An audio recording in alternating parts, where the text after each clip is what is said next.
ನನಗೆ ಬಿಡದಿ ಜನ ಇವರು ಕಾಫಿ ಮತ್ತೆ ಒಂದು ಊಟ ಕೊಟ್ಟು ಬಿಟ್ರೆ ಏನು ಕೊಟ್ಟಿಲ್ಲ. ಹೊರದ್ವಿ, ಹುಟ್ಟಿದ್ವಿ, ಬೆಳೆದ್ವಿ, ಮಜಾ ಮಾಡಿದ್ವಿ, ಓದ್ವಿ. ಇದು ಜೀವನ ಆಗ್ಬಾರ್ದು. ಯಾವ್ದಾದ್ರು ಒಬ್ಬ ರಾಜಕಾರಣದ 3 ಎಕರೆ ಹೋಗಿದೆ, 3 ಎಕರೆ ಹೋಗಿದೆ, ಅಧ್ಯಕ್ಷನಾಗಿದೆ ಅಂತಕ್ಕಂಥದ್ದು ಎಲ್ಲಾರು ಇತಿಹಾಸದಲ್ಲಿ ಅಭಿವೃದ್ಧಿ ಕೆಲಸದಲ್ಲಿ ನೀವು ನೋಡಿದ್ದೀರಾ? ನಮ್ಮ ರೈತನಿಗೆ ಭೂಮಿನೇ ಆಗ್ಬೇಕು, ಫಲವತ್ತಾದ ಭೂಮಿನೇ ಆಗ್ಬೇಕು. ಗುಂಡಿ ಭಾಗದಲ್ಲಿ 9,600 ಎಕರೆ ಫಲವತ್ತಾದ ಭೂಮಿ. ಇನ್ನೊಂದು ಮಲೆನಾಡು ಶಿವಮೊಗ್ಗದ ನಮ್ಮ ರೈತ ಸಂಘದ ಬಸವರಾಜ್ ಗಟ್ನವ್ರು ಬಂದು ಹೇಳ್ತಾರೆ, ನಮ್ದೆಲ್ಲ ಮಲೆನಾಡು, ನಿಜವಾಗ್ಲೂ ಬಿಡದಿ ಭಾಗದ ರೈತರು ಭೂಮಿ ಮಲೆನಾಡು ಅಂತ ತಿಳಿತಾರೆ.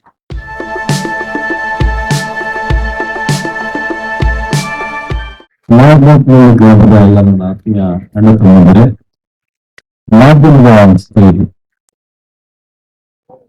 ಇವತ್ತು ಯಾಕೆ ಬಿಸಿಲಲ್ಲೂ ಕೂಡ ನಾವೆಲ್ಲ ಕೂಡ ಎಷ್ಟು ಜನ ಸೇರಿದ್ದೀವಿ.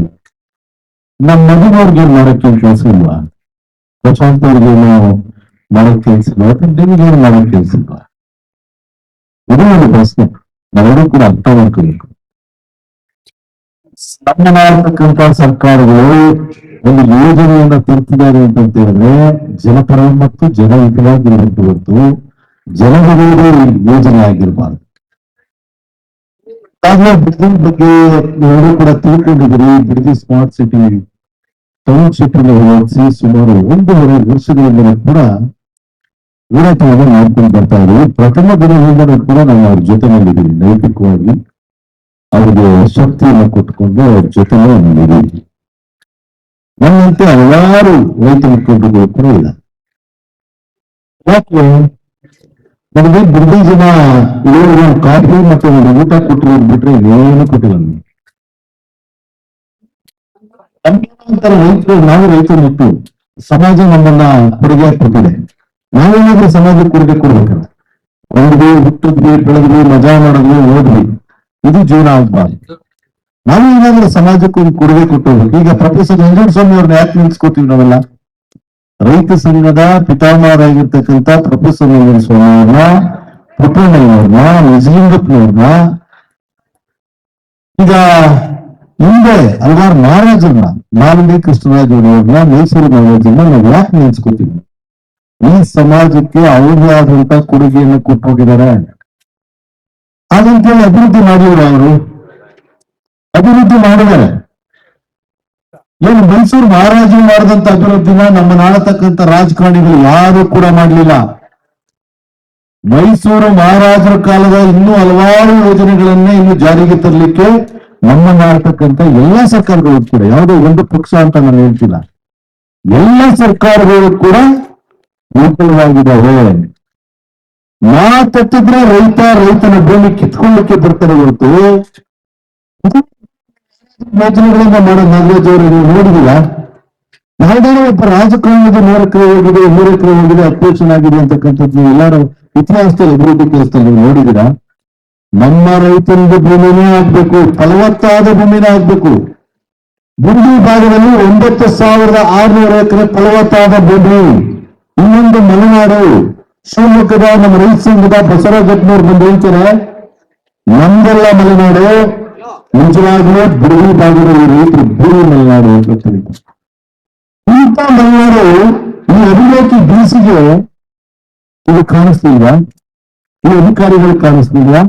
ಸಾಮಾನ್ಯ ಮುಖ್ಯಮಂತ್ರಿಗಳು ಕಾಣಿಸ್ತಿಲ್ವಾ? ಆ ಭಾಗದ MLA ಜನಪ್ರತಿನಿಧಿ, ಆ ಭಾಗದ ಜನರ ಓಟನ್ನು ತೆಗೆದುಕೊಂಡು ಇವತ್ತು MLA ಅಂತಕ್ಕಂಥ ವ್ಯಕ್ತಿನೇ ಒಬ್ಬೊಬ್ಬರು ಕಟ್ಟಿ 2 ಗುಂಪು ಮಾಡಿ ಇನ್ನೊಂದು ಕಡೆ ಹೋರಾಟ, ಪರ ವಿರೋಧ. ನಿಮಗೆ ಗೊತ್ತಿರಲಿ, ವಿರೋಧ ಮಾಡ್ತಕ್ಕಂಥವ್ರು 15-20% ಮಾತ್ರ ಇದೆ. 80% ರೈತರು ನಮ್ಮ ಪ್ರಾಣ ಬೇಕಾದ್ರೂ ಕೊಡ್ತೀವಿ, ನಮ್ಮ ಭೂಮಿಗೆ ಕೊಡುವುದಿಲ್ಲ ಅಂತಕ್ಕಂಥ ಪ್ರತಿಜ್ಞೆ ನಮ್ಮ ಅನ್ಕೊಂಡು 1.5 ವರ್ಷದಿಂದಲೂ ಕೂಡ ನಿರಂತರವಾಗಿ ಹೋರಾಡಬೇಕು ಅಂತಾರೆ. ನಾಗರಾಜರು ಮತ್ತೆ ನಮ್ಮ ಸ್ನೇಹಿತರು ಇನ್ನೊಬ್ರು ನಮ್ಮ ಮಾತಾಡ್ತಾ ಹೇಳಿದ್ರು, ನಮ್ಮ ಎದುರುಗಡೆ ಶ್ರೀಧರ್ ಅವರು ಹೇಳಿದ್ರು, ನಾವೀಗ ಕೂತು ಸಭೆ ಮಾಡಿಬಿಟ್ರೆ ಖಂಡಿತವಾಗ್ಲೂ ಕೂಡ ಈ ಯೋಜನೆಯನ್ನ ಈ ಬಂಡಗೆಟ್ಟ ಸರ್ಕಾರ, ನಾಚಿಕೆ ಕೆಟ್ಟಿರುವ ಸರ್ಕಾರ ಬಿಟ್ಟುತ್ತವೆ ಅಂತಕ್ಕಂಥದ್ದನ್ನೆಲ್ಲ ಏನಾದ್ರು ಕಲ್ಪನೆಯನ್ನು ಇಟ್ಕೊಂಡಿದ್ರೆ ಮಾಡ್ತೀವಿ.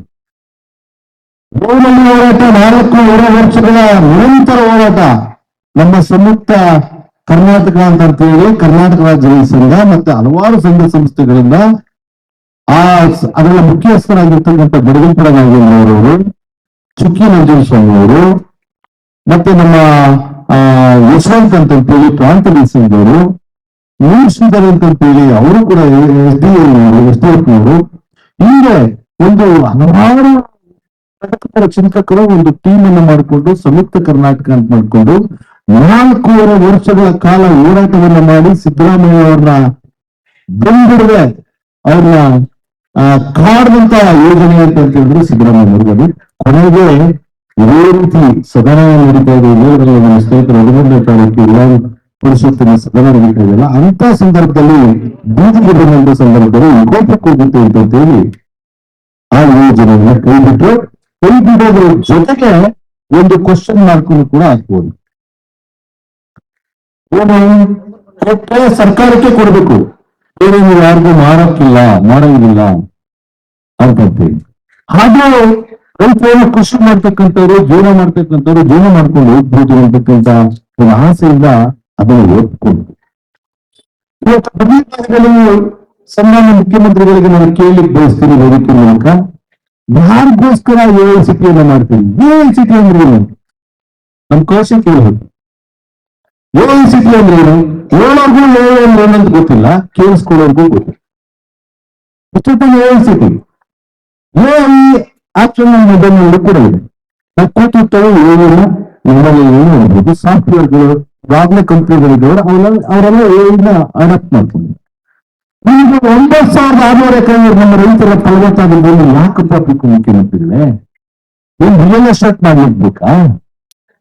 ನಮ್ಮ ರೈತರ ಭೂಮಿನ 100 ಕೋಟಿಗೆ ತೆಗೆದುಕೊಂಡು 15 ಕೋಟಿಗೆ ಮಾರಾಟ ಮಾಡ್ಲಿಕ್ಕೆ, ರಿಯಲ್ ಎಸ್ಟೇಟ್ ಮಾಡ್ಲಿಕ್ಕೆ ನಿಮ್ಮನ್ನ ಆಯ್ಕೆ ಮಾಡಿ ಕಳಿಸಿರ್ತಕ್ಕಂಥದ್ದು ನಮ್ಮ ಜನರು ಪುರುಷ ಆಗ್ಬೇಕಾ? ಈಗ ಬಿಡಿ ಭಾಗದ ರೈತರು 2.5 ಕೋಟಿಗೆ ಎಣಿಸ್ಕೊಂಡು ಏನಾದ್ರು ಒಂದು ಅಗ್ರಿಮೆಂಟ್ ಸೈನ್ ಹಾಕಿದ್ರೆ ಸರ್ಕಾರ 15 ಕೋಟಿಗೆ ಮಾರಾಟ ಮಾಡುತ್ತೆ. 15 ಕೋಟಿಗೆ ಮಾರಾಟ ಮಾಡುತ್ತೆ. ಯಾರಕ್ಕೂ ನಾಸ್ತೀವಿ. ಅಲ್ಲಿ ಬದುಕನ್ನ ಕಟ್ಕೊಂಡಿರ್ತಕ್ಕಂಥ ತಿಂಗಳಿಗೆ 6.5 ಲಕ್ಷ ಲೀಟರ್ ಹೈನುಗಾರಿಕೆಯಿಂದ ಹಾವು ಬರುತ್ತೆ ಅಲ್ಲಿನ ರೈತರು. ಸುಮಾರು ಎಷ್ಟು 31 ಕೋಟಿಯ ರೇಷ್ಮೆಯಲ್ಲಿ ವಹಿವಾಟ ಆಗುತ್ತೆ. ಲಕ್ಷಾಂತರ 10 ಲಕ್ಷಕ್ಕಿಂತ ಹೆಚ್ಚು ಮರಗಿಡಗಳಿದ್ದಾವೆ. ಆ ಮರಗಿಡಗಳನ್ನ ಎಲ್ಲಿ ಕಡಿದು ಎಲ್ಲಿ ಬೆಳೆಸ್ತೀರಿ? ಹೇಗ್ ಮಾಡ್ತೀರಿ? ನಾನು ಹೇಳ್ತೀನಿ, ನೀವು ಏರ್ಪೋರ್ಟ್ ಮಾಡ್ಲಿಕ್ಕೆ ಹೊಟ್ಟಿದಿಲ್ಲಪ್ಪ, ಏನಾದ್ರು ವಿಮಾನದ ಒಳಗಡೆ ರಾಗಿ ಭತ್ತ ಬೆಳಿತೀರಾ? ಇಲ್ಲ ನಿಮ್ಮ ಗ್ರೌಂಡಲ್ಲಿ ನೀವು ರಾಗಿ ಭತ್ತ ಬೆಳಿತೀರಾ? ಒಂದೊಂದು ದಿನ ನಿಮ್ಮ ರೈತ ಏನಾದ್ರೂ ಸ್ಟ್ರೈಕ್ ಮಾಡ್ಬಿಟ್ರೆ, ನೀವು 1 ವರ್ಷ ನಾನು ಬೆಳೆ ಹಾಕೋದಿಲ್ಲ, ನಾನು ಬೆಳೆಯೋದಿಲ್ಲ, ಈ ನಾಡಿಗೆ ನಾನು ಅನ್ನ ಕೊಡೋದಿಲ್ಲ, ನಮ್ಗೆ ಇಷ್ಟೊಂದು ಕಷ್ಟ ಕೊಡ್ತಿದ್ದಾರೆ ಸರ್ಕಾರ ಅಂತಂತೇಳಿ ನೀವೇನಾದ್ರೂ 1 ವರ್ಷ ಸ್ಟ್ರೈಕ್ ಏನಾರ ಮಾಡಿದ್ರೆ ನನ್ನ ಮಣ್ಣು ತಿನ್ಬೇಕಾಗುತ್ತೆ ಇವತ್ತು ಸಿಟಿಲಿರ್ತಕ್ಕಂಥ ಜನಗಳು. ಆ ಕಾರಣಕ್ಕೋಸ್ಕರ ರೈತರ 1 ಇಂಚು ಫಲವತ್ತಾದ ಭೂಮಿಯನ್ನ ಕೊಡಬಾರ್ದು ಅಂತಕ್ಕಂಥ ನಿರ್ಣಯವನ್ನು ನಮ್ಮ ರೈತ ಹೋರಾಟಗಾರರು ನವೀನ್ ಪ್ರಶಾಂತ್ ಅವರು ತೆಗೆದುಕೊಂಡಿರ್ತಕ್ಕಂಥದ್ದು. ಪಾಪ ಏನೋ ಅವರ ವೈಯಕ್ತಿಕ ವಿಚಾರಗಳು ಇರ್ಬೋದು, ಸಾಲ ಸೌಲಭ್ಯಗಳು ಮಾಡ್ಕೊಂಡಿರ್ತಾರೆ, ಮಕ್ಕಳ ಮದುವೆಗಳು ಮುಂದೆ ಮಾಡ್ಕೊಂಡು ಒಂದಷ್ಟು ದಾಖಲಾತಿಗಳು ಸರಿ ಇರೋದಿಲ್ಲ, ಒಂದಷ್ಟು ಜಮೀನುಗಳಿಗೆ ರಸ್ತೆಗಳು ಇರೋದಿಲ್ಲ. ಇಂಥ ಜನರು ನಾನು ಕೊಡ್ತೀವಿ ಇರ್ತಕ್ಕಂಥದ್ದನ್ನ ಪಾಪ ಹೇಳ್ತಾರೆ, ತಪ್ಪೇನಿಲ್ಲ. ಆದ್ರೆ ಕೊಡ್ತೀವಿ ಅಂತಕ್ಕಂಥದ್ದನ್ನ ನಡೀತದೆ. ಕೊಡ್ತೀವಿ ಅಂತ ಮಾತ್ರ ಕೊಡ್ಬೋದು, ಕೊಡದೇ ಇಟ್ಕೋಬಹುದು ಅಂತ. ಆದ್ರೆ ನಿಮ್ಮ ಭಾಗದಲ್ಲಿ ಆ ರೀತಿ ಆಗೋದಿಲ್ಲ. ಮಾಡೋ ಹತ್ರ ಯಾವ ಒಂದು ಗರ್ಭಗುಡಿನೂ ಕೂಡ ಇರೋದಿಲ್ಲ, ದೇವಸ್ಥಾನದ ಒಂದು ಗರ್ಭಗುಡಿನೂ ಕೂಡ ಇರೋದಿಲ್ಲ, ಒಂದು ಮರ ಇರೋದಿಲ್ಲ, ಒಂದು ಗಿಡ ಇರೋದಿಲ್ಲ. ಸುಮಾರು 5,000 ಗ್ರಾಮಗಳನ್ನು ಎಲ್ಲಿಗೆ ಸ್ಥಳಾಂತರ ಮಾಡ್ತೀವಿ. ಸುಮಾರು ಅಂದಾಜು ಈ ಯೋಜನೆಗೆ 5,000 ಗ್ರಾಮಗಳನ್ನು ನೀವು ಕಿತ್ಕೋತಾ ಇದ್ದೀವಿ. ಈ 5,000 ಗ್ರಾಮಗಳನ್ನು ಎಲ್ಲಿಗೆ ತಗೊಂಡೋಗ್ಬಿಡ್ತೀರಿ?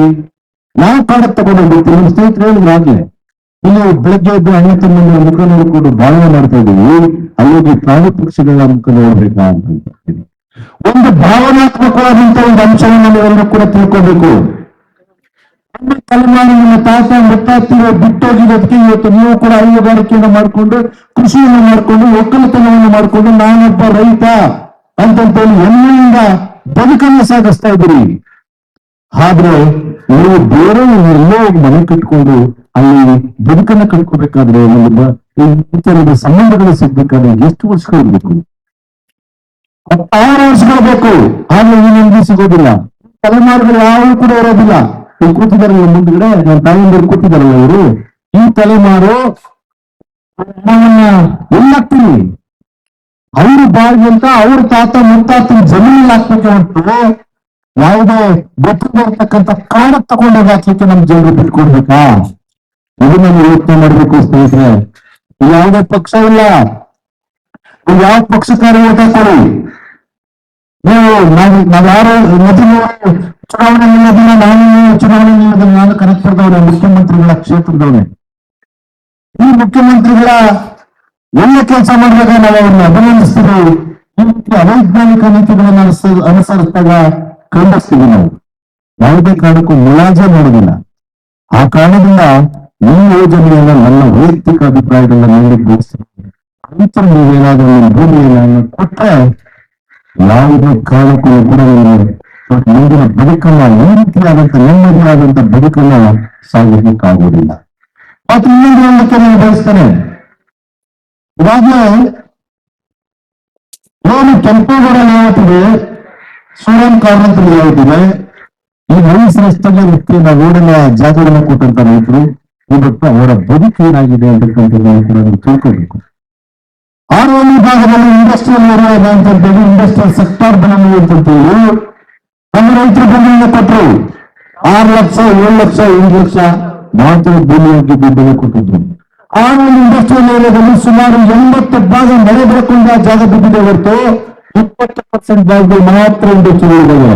ಆ ಭೂಮಿಯನ್ನು ಕೊಟ್ಟಂತ ಆ ರೈತರ ಮಕ್ಕಳು ಇವತ್ತು ಅದೇ ಫ್ಯಾಕ್ಟರಿ ವಾಚ್ಮ್ಯಾನ್ ಕೆಲಸಕ್ಕೆ ಹೋಗ್ತಿದ್ದಾರೆ, ಸೆಕ್ಯೂರಿಟಿ ಕೆಲಸಕ್ಕೆ ಹೋಗ್ತಿದ್ದಾರೆ.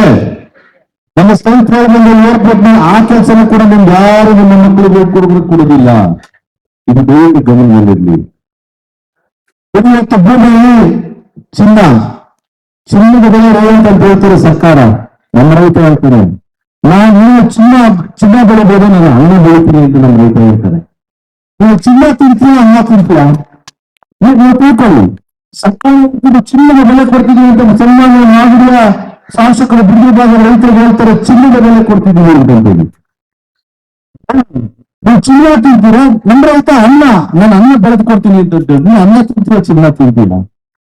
ಇದನ್ನ ಅರ್ಥಬೇಕು.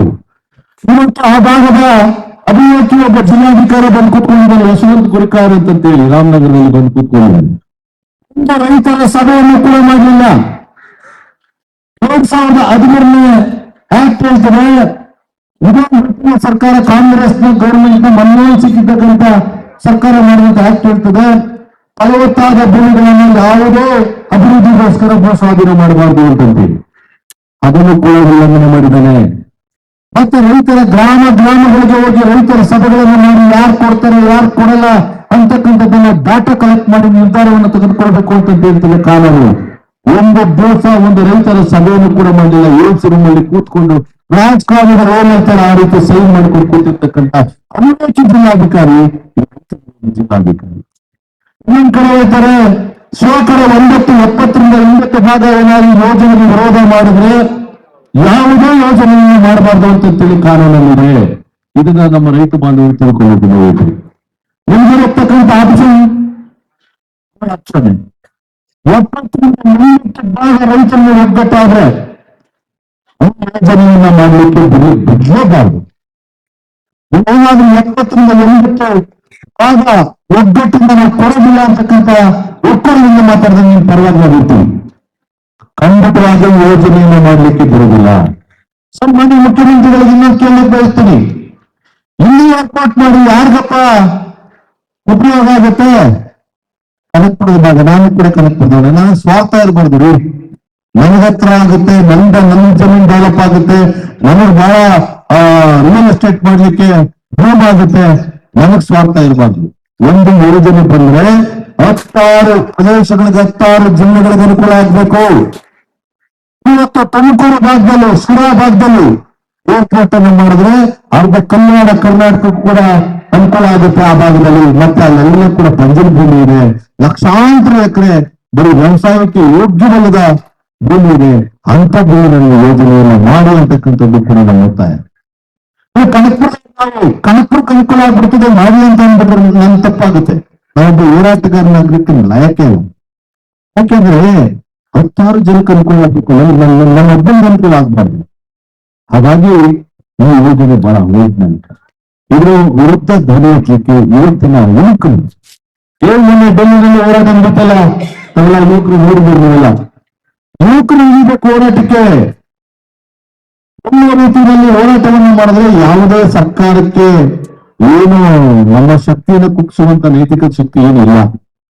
ಆದ್ರೆ ಇವತ್ತು ಸರ್ಕಾರ, ಮುಖ್ಯಮಂತ್ರಿಗಳು ನಾವು ಹೇಳ್ತೀವಿ 3 ತಿಂಗಳಾಯ್ತು, 3 ತಿಂಗಳಾಯ್ತು ಮುಖ್ಯಮಂತ್ರಿಗಳು, ನೀವು ಮುಖ್ಯಮಂತ್ರಿಗಳಾಗಿ ನಮ್ಮ ಸಚಿವ ಸಂಪುಟದ ಸಹೋದ್ಯೋಗಿಗಳನ್ನ ಆಯ್ಕೆ ಮಾಡ್ಕೊಳ್ಳಿಕ್ಕೆ 3 ತಿಂಗಳಾದ ನಿಮ್ಮ ಕೈಯಲ್ಲಿ ಆಗ್ತಿರಲ್ಲ. ಯಾವ ರೀತಿ ಸರ್ಕಾರ ನಡೆಸ್ತಿದ್ದೀರಿ ಮುಖ್ಯಮಂತ್ರಿಗಳು? ಬಂದ ತಕ್ಷಣ ಬಿಡದಿ ಭಾಗದ ರೈತರಿಗೆ ನೋಟಿಫಿಕೇಶನ್. ನಾವೇನು ಇವತ್ತು 2 ತಿಂಗಳು ಮುಂದಾಕಿರುವಂತದ್ದು ಸ್ನೇಹಿತ ನಾಗರಾಜ್ ಅವರೇ, ಒಳ್ಳೆ ಚಾಲನೆಯ ನಡೆಯಲ್ಲ ಮುಖ್ಯಮಂತ್ರಿಗಳು ಹಾಕಿರೋದು. ನಾವು ಹೇಳಿದ್ವಿ, ಏನು ಅಧಿವೇಶನ 13ನೇ ತಾರೀಕು ಸ್ಟಾರ್ಟ್ ಆಗುತ್ತೆ. ಬಿಡದಿ ಭಾಗದ ರೈತರಿಗೆ ಕರ್ನಾಟಕ ರಾಜ್ಯಾದ್ಯಂತ ಇರ್ತಕ್ಕಂಥ ಏನು ಸಪೋರ್ಟ್ ಕೊಟ್ಟರು. ಮೊನ್ನೆ ನ್ಯಾಯ ಮತ್ತು ಸುಪ್ರೀಂ ಕೋರ್ಟ್ ನ 30 ಮುಖ್ಯ ನ್ಯಾಯಮೂರ್ತಿಗಳಾಗಿದ್ದಂತ ಗೋಪಾಲ್ ಗೌಡ ಬಂದಿದ್ರು, ಸಂತೋಷ್ ಅಗರವರು, ಅಂತ ಮಹಾನ್ ಗಣ್ಯರು ಅವರು ಬಂದಿದ್ರು. ಎಲ್ಲ ರೈತ ಸಂಘಟನೆಗಳು, ಬಳ್ಳಾರಿ, ಚಾಮರಾಜನಗರ, ಏನು ಬೆಳಗಾವಿ, ಎಲ್ಲ ಕಡೆಯಿಂದನು ಅವರೆಲ್ಲರೂ ಕೂಡ 13ನೇ ತಾರೀಕು ಸೆಷನ್ ಸ್ಟಾರ್ಟ್ ಆಗಲಿ. ಆ ಯೋಜನೆಯ ಶಕ್ತಿ ನೀವು ಮಾಡ್ತೀರಾ, ರೈತರ ಶಕ್ತಿ ಏನು, ನಿಮ್ಮ ಶಕ್ತಿ ಏನು ಅಂತ ಹೇಳಿ ನಾವು ತೋರಿಸ್ತೀವಿ ಖಂಡಿತವಾಗಿ ಕೂಡ. ಅದಕ್ಕೆ ಎದುರು ಮತ್ತೆ ದೇವೇಗೌಡರು ಕೂಡ ಉಪವಾಸ ಕೊಡ್ತೀನಿ ಅಂತಕ್ಕಂಥ ಸ್ಟೇಟ್ಮೆಂಟ್ ಕೊಟ್ರು. ಅದಕ್ಕೆ ಎದುರು ಮುಖ್ಯಮಂತ್ರಿಗಳು 2 ತಿಂಗಳು ಮುಂದುವರಿಸ್ತೀನಿ ಅಂತೇಳಿ ಪ್ರೆಸ್ ಮೀಟ್ ಮಾಡಿ ಎದ್ದೊಂದು ಅರ್ಧ ಗಂಟೆಗೆ ಆದ 4 ವೈಗಳಿಂದ ಫೈನಲ್ ನೋಟಿಫಿಕೇಶನ್ ಮಾಡಿದ್ರು. ಯಾವ ನೈತಿಕತೆ ಇದೆ ಮುಖ್ಯಮಂತ್ರಿಗಳಿಗೆ? ರೈತರ ಸಾವನ್ನು ಹಾಕೊಳ್ಳಕ್ಕೆ ಯೋಗ್ಯತೆ ಇಲ್ಲ ರಾಜಕಾರಣಿಗಳಿಗೆ. ಎಲ್ಲರೂ ಕೂಡ ಪ್ರಮಾಣ ವಚನವನ್ನು ಸ್ವೀಕರಿಸ್ಕೋಬೇಕಾದ್ರೆ ಸಭಾ ಸಮಾರಂಭಗಳಲ್ಲಿ ಅಸೂಟವನ್ನು ಹಾಕುತ್ತಿರಲಿಲ್ಲ.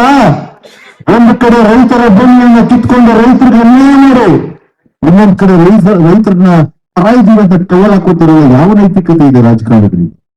3 ತಿಂಗಳಿಂದ ನಿಮ್ಮ ತಾಯಂದಿರಿಗೆ ಗೃಹಲಕ್ಷ್ಮಿ ಹಣ ಬಂದಿಲ್ಲ, ಪೆನ್ಷನ್ ಬಂದಿಲ್ಲ. ಈ ತಾಯಂದಿರು ಈ ವಯಸ್ಸಿನಲ್ಲಿ 1,500 ರೂಪಾಯಿ ಪೆನ್ಷನ್ ಬರ್ತಾ ಇತ್ತಲ್ಲ, ಪೆನ್ಷನ್ ಇಲ್ಲ. ಯಾವ ಪುರುಷಾರ್ಥಕ್ಕೆ ನೀವು ಸರ್ಕಾರವನ್ನ ಮಾಡ್ಲಿಕ್ಕೆ ಹೊರಟಿದ್ದೀರಿ ಮುಖ್ಯಮಂತ್ರಿಗಳೇ? ಈ ರೈತರ ಹೆಣ್ಣಿನ ಮೇಲೆ, ಸಾರ್ವಜನಿಕರ ಹೆಣ್ಣಿನ ಮೇಲೆ ಅಧಿಕಾರವನ್ನು ಮಾಡಿ ಭೂಮಿಯನ್ನ ಕಿತ್ಕೊಂಡು ಏನನ್ನ ಸಾಧಿಸ್ತೀರಿ ನೀವು? ಅಭಿವೃದ್ಧಿ ಕೆಲಸ ಮಾಡಬೇಡಿ ಅಂತ ನಾವೇನು ಈಗಾಗಲೇ ನದೀನವ್ರು ಹೇಳ್ತಾರೆ, ನದೀನವ್ರಿಗಿಲ್ಲ ಅಭಿವೃದ್ಧಿ ವಿರೋಧಿಗಳು ಅಂತ. ನನಗೂ ಕೂಡ ಕನಕಪುರದಲ್ಲಿ ಹೇಳ್ತಾರೆ. ಕನಕಪುರಕ್ಕೆ ಎಲ್ಲರೂ ನಿಮ್ಮ ಸ್ನೇಹಿತರು ಯಾರಾದ್ರೂ ಬಂದಿದ್ರೆ ನೆನಪಿದ್ರೆ ಎದುರುಗಡೆ ಹೋದ ತಕ್ಷಣ ಒಂದು ಕೆರೆ ಸಿಗುತ್ತೆ ಬಲಗಡೆ, ನೋಡಿದಿರಲ್ಲ ತಾವು. ಆ ಕೆರೆ ಉಳಿಸಿದ್ದು ನಾನು. ನಮ್ಮ ಜೊತೆ ಇದ್ದಂತ ಅವತ್ತೆಲ್ಲ ಹೋರಾಟಗಾರರು, ಸ್ನೇಹಿತರು ಇವತ್ತು ಆ ಕೆರೆನ ಮುಚ್ಚಿ ಲೇಔಟ್ ಮಾಡಿ ಕೊಟ್ಟಿದ್ರು ಈ ಮುಖ್ಯಮಂತ್ರಿಗಳು. ಸುಮಾರು 12-13 ವರ್ಷಗಳ ಹಿಂದೆ ಅವರು ಮಂತ್ರಿ, ಅವರು MLA ಆಗಿದ್ರು. ಅದನ್ನ ಆ ರಸ್ತೆ ಅಗಲೀಕರಣ ಆಯಿತು, ಕನಕಪುರದಾಗಿ ರಸ್ತೆ ಅಗಲೀಕರಣ ಆದಂತ ಸಂತ್ರಸ್ತರಿಗೆ 3 ಕೋಟಿ ಹಣ ಇತ್ತು. ಆ ಹಣವನ್ನು ಇಸ್ಕೊಡಿ ಅಂತ ನಾನು ರೈತರಿಗೆ, ಜನರಿಗೆ ನೆಲ್ಲ ವಾದ. ಇವರು ಕೆರೆ ಮುಚ್ಬಿಟ್ಟು ಅವ್ರಿಗೆಲ್ಲ ಜಾಗ ಕೊಟ್ಬಿಟ್ಟು ಆ ದುಡ್ಡು ಹೊಡ್ಕೊಂಡ್ಬಿಡೋಣ ಅಂತೇಳಿ ಮಾಡಿದ್ರು. ಕೋರ್ಟ್ಗೆ ಹೋದ್ವಿ. ಕೋರ್ಟ್ ಇಂದ ಕೊನೆಗೆ 19 ಎಕರೆ ಕೆರೆಯಾಗಿ ಉಳಿಸ್ಬೇಕು, ಮಿಕ್ಕಿದ್ರೆ ಮಾತ್ರ ಸರ್ಕಾರಿ ಕಟ್ಟಡಗಳನ್ನ ಕಟ್ಟಬೇಕು ಅಂತೇಳಿ ಆದೇಶ ಬಂತು. ಇವತ್ತೇನಾದ್ರೂ ಅಲ್ಪ ಸ್ವಲ್ಪ ಕೆರೆ ಉಳಿದಿದೆ ಅಂತ ಹೇಳ್ತಾರೆ ನಮ್ಮ ಹೋರಾಟಗಾರರ ಹೋರಾಟ. ಹಾಗಾಗಿ ಕಾನೂನಿನ ಮುಂದೆ ಯಾರೂ ದೊಡ್ಡವರಲ್ಲ. ಆದ್ರೆ ನೀವೆಲ್ಲರೂ ಕೂಡ ಸಂಘಟಿತರಾಗ್ಬೇಕು.